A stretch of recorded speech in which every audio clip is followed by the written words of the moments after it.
radio station. And don't forget, you can watch us so we are on your computer, mobile device. Just head on over to SuperTalk TV. You'll see I'm not alone in the studio. That always brings me joy.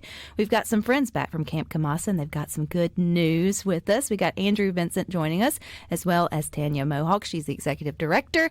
And so what's the good? Well, first, welcome back. Thank you. It's great to be back. But Tanya, I'm going to let you announce what's the good news. The good news is we are having our grand opening after 6 long years of construction, active construction, on April the 4th of this year, which happens to be, if you've been following us the past 20 years or so, our former executive director and founder, Mary Kitchens, that's her 80th birthday. That's amazing. Yes. I was trying to think, Tanya, as you were saying that, it had to be 6+ years ago that Miss Mary came in here to kind of talk about it as the construction all came, and we've been big friends of following it and sort of seeing it as its milestones, and we've just, and it's finally here. So Andrew, I know you hadn't been there necessarily from the beginning, but anybody who buys into what Camp Kamassa is all about, is just so excited to finally see this day. So what's the buzz like there on the campground? What's the There is so energy? much going on. My goodness, we've had a volunteer group all week that's just been helping us with finishing touches on cabins and things like that. So we are just busy little bees around the campus getting things ready for our grand opening, and ultimately for our first group, which will actually come in mid-May. So our first ever official camp, once we've actually officially opened, is May 16th. And so we've got lots of great programming already in our first season for this upcoming summer, and some great things happening, getting ready for the fall as well. Okay, Tanya, I know you haven't been with it for 20 years, I don't think. No. But that would be Miss Mary Kitchens and where the story of Camp Kamassa started.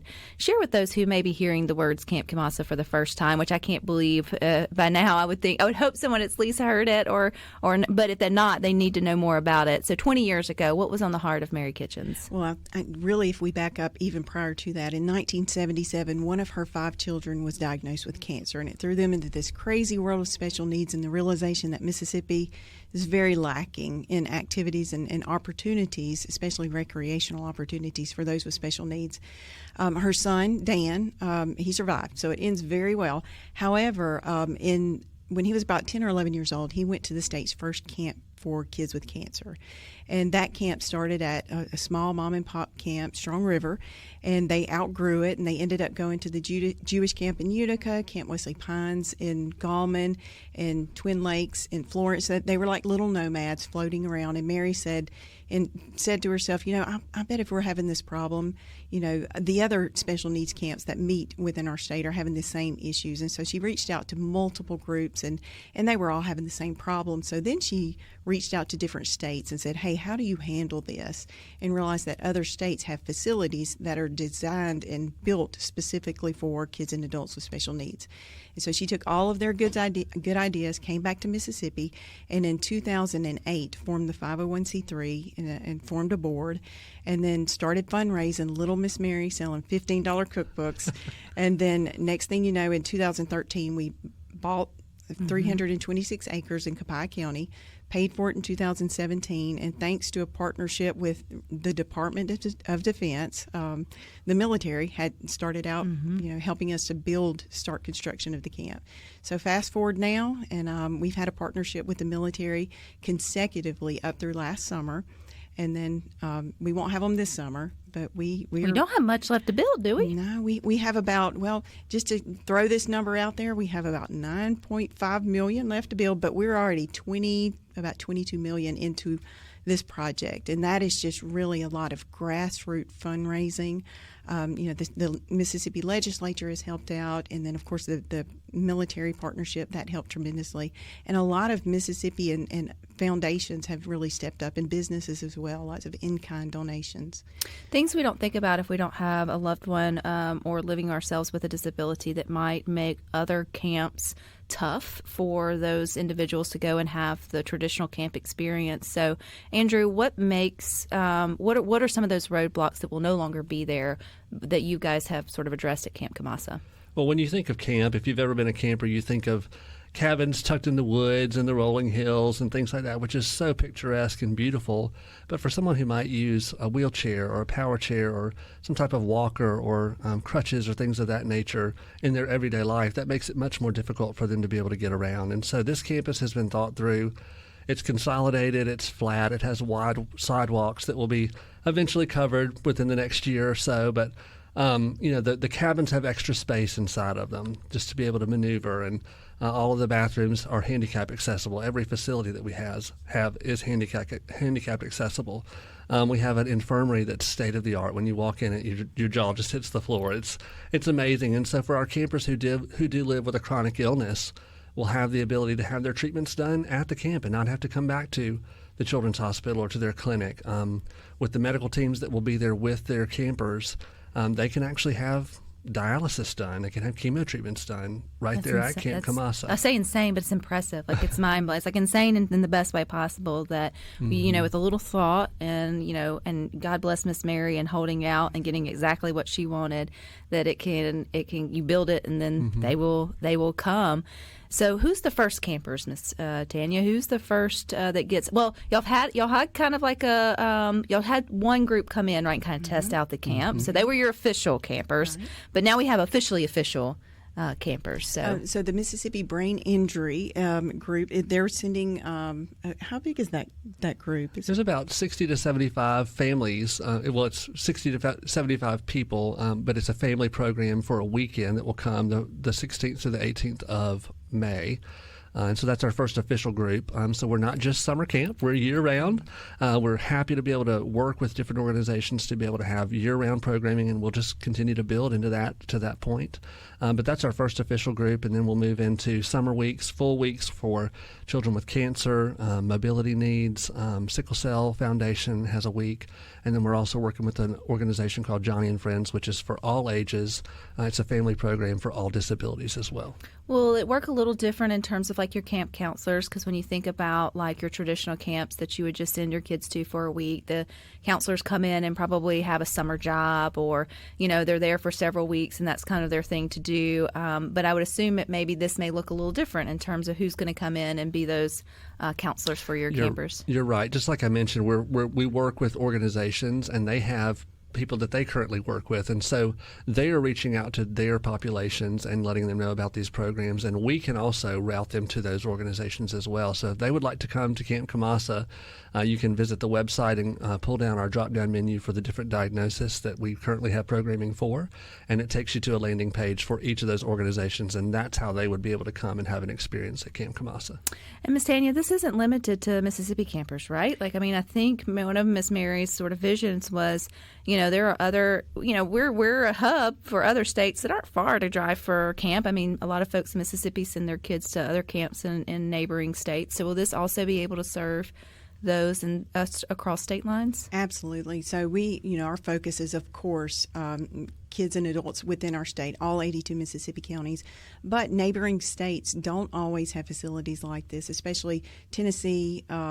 Louisiana is lacking. Alabama is doing pretty well. Tennessee or Texas is doing pretty well, but just to fill in some gaps, and so we're not limiting that to just Mississippi. We would be happy to plug campers in with the partner groups that we've already established. So if someone's listening to Good Things and they may have a group that like meets the needs or that and they think, oh, I hadn't heard about this yet. Is it easy to call and just sort of see if you guys have the right facility? Y'all aren't too sophisticated for anybody, right? Like if you need the equipment, it's there. If you don't, it's kind of we kind of can fit your needs. Exactly. A la carte. Exactly. You nailed it.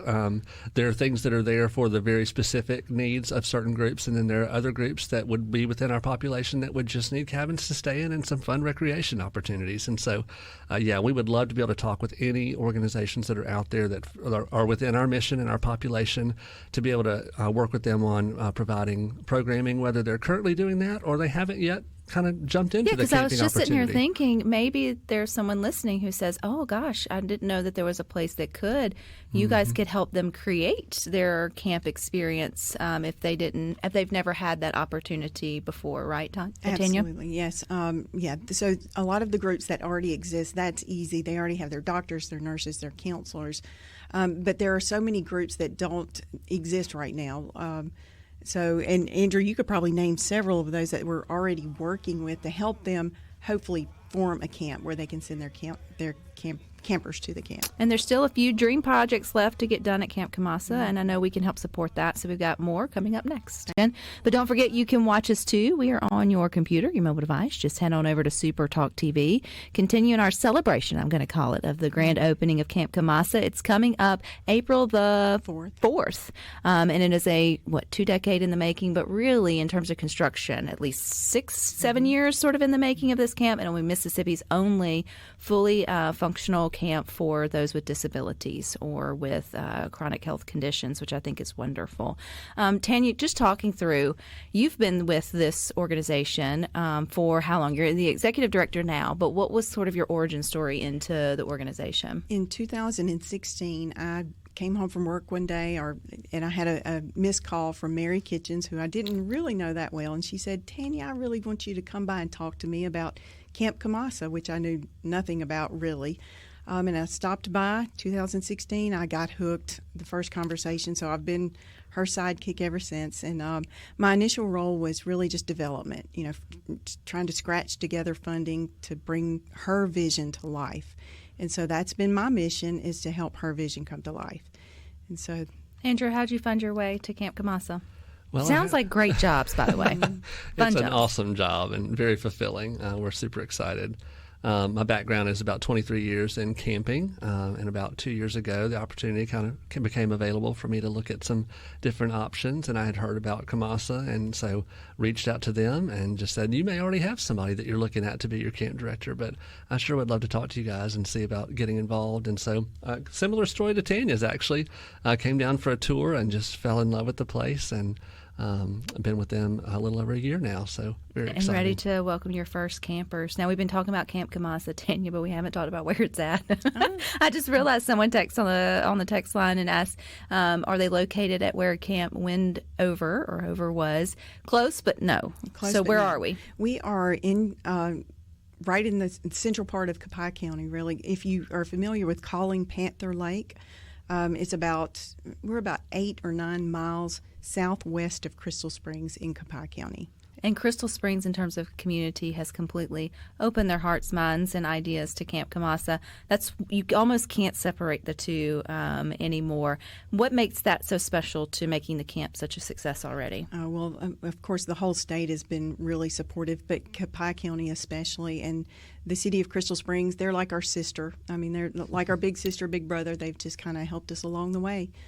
All the government officials are involved. The county county officials are heavily involved. Everybody wants this to succeed, and they see it as an asset, not only for the county, but for the entire state. It absolutely is. But it's going to open its doors. It's welcoming in its first campers. Y'all are functional, but the vision isn't fully there. And I don't think in some projects the vision is ever fully done, right? If I know Miss Mary, she's got ideas upon ideas upon ideas, and all in stages and phases. But what would the next 5 years look like in terms of growth for Camp Kamassa?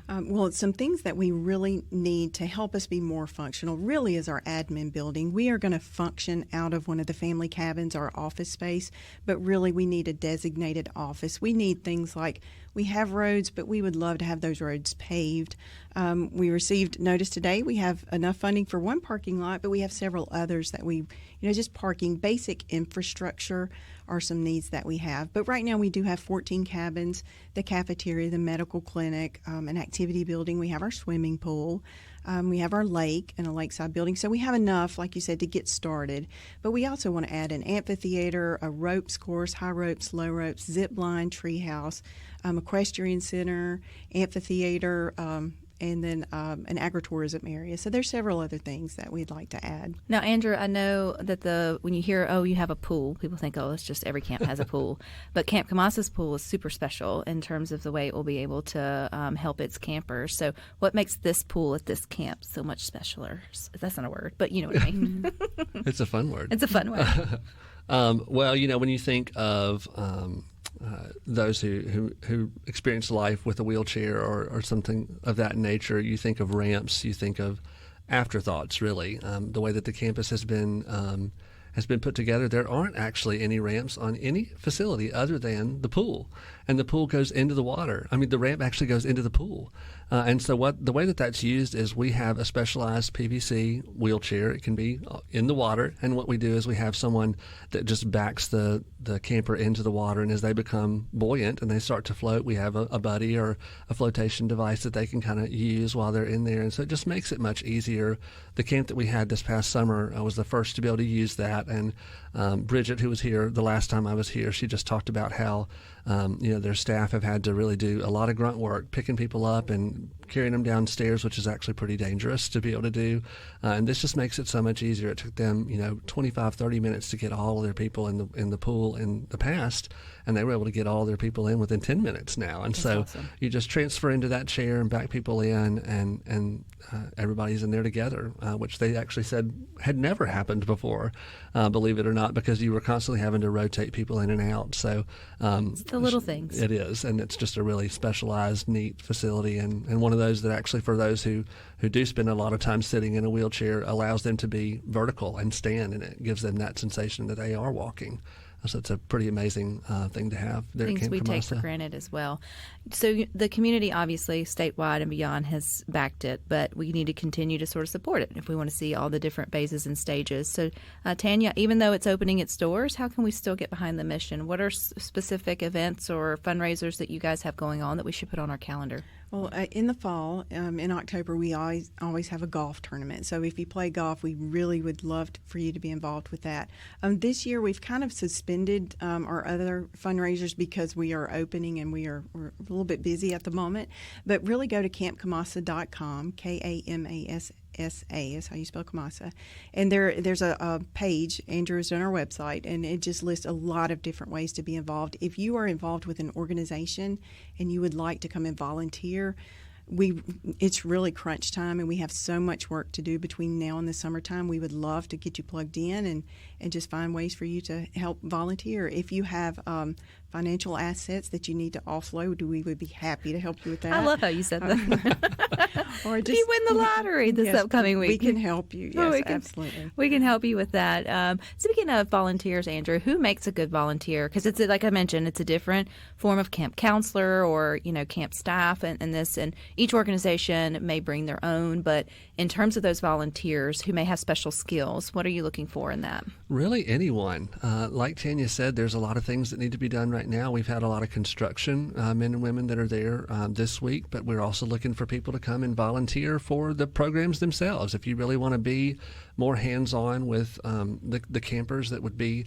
at our camp, we can route you to those organizations. They're constantly looking for counselors, young and old, to be able to be a part of things, whether it's leading arts and crafts or being a lifeguard or being a counselor in the cabin. There's always something to be able to do and to use the gifts that you have to be able to just give back. And how cool would that be, too? I think would be a great opportunity. Who wouldn't want to go and volunteer? It's a beautiful location that you guys have. I know it's nestled there in the woods. I know that is part of Miss Mary's dream. Y'all bought some, or were able to get some woods behind you. I know she didn't want anyone hunting while there were campers there. But what's is there a long-term plan for those woods in the back? Well, so in 2022, we added an additional 100 acres because of that. It became available, and we said we gotta. Well, you don't want anybody hunting with campers. But we do. We've actually had a lot of parents come to us and say things like, look, my child is going to grow up going to Camp Kamassa. This is going to be a huge part of their lives. And at some point, I'm not going to be able to care for my child anymore. Would you consider possibly some type of long-term care facility on the property? So Wow. that would be a long-term goal that we are definitely open to that. Wow, as you can just see, and too, if you followed this story for the last 6 years, or as Miss Mary the last 20, you've heard this and watched it sort of develop. It's just crazy to me that it's finally here. Will there be a good grand celebration? What can folks think or look for around April the 4th? From 2 to 4, we'll just kind of introduce everybody to Camp Kamassa. We'll have a few people speaking. We have somebody from the Pentagon that's related to the military. They'll be here. Senator Hyde-Smith, she will also be here. She helped us get the funding for the medical building. But really, we're going to just introduce and then let everybody just kind of wander around and see and learn about the camp and just be a part of the day. 2 to 4. All right, got plenty of bug spray, sunscreen.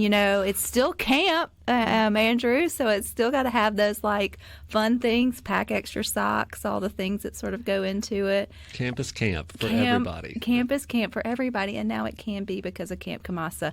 All right, the best place to go and get all the information, Andrew. What online, social media? How do we do that? We are on Facebook and Instagram, LinkedIn some, but definitely Facebook and Instagram. You can go to our website, which is www.campkamassa.com. Again, that's camp, KAMASSA.com. And our phone number to our office is 601-892-1117. Well, congratulations. The story's not over. Y'all be back with more good news, and we welcome that. But thank you for your time today. Thank you. All right, you guys stick with us. We got more for you coming up next.